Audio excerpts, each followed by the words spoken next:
All right.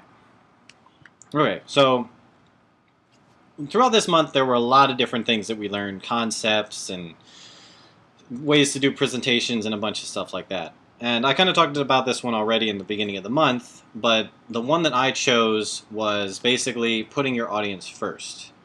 Or, like the article said, how to quit or quiet presentation anxiety. Basically not being self-centered when you're giving a presentation.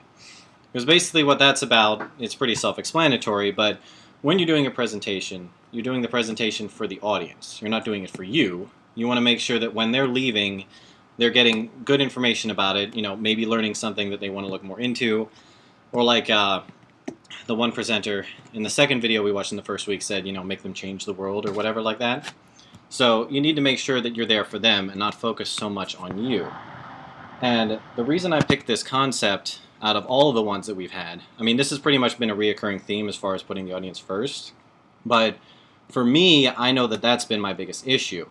Because there was a class I took, it was either in high school or maybe even like right before high school, and it was a speech class. And I mean, ever since I can remember, I've always hated talking in front of people.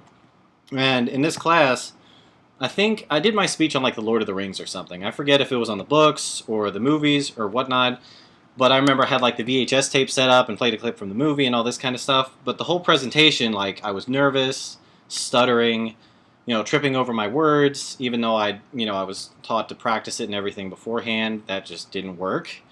So, ever since then and even till now, I know that when it comes to a presentation, like I'm always worried about how I'm going to come off to people and how they're going to take what I'm saying. Like if I'm screwing up or if I'm not, that kind of thing.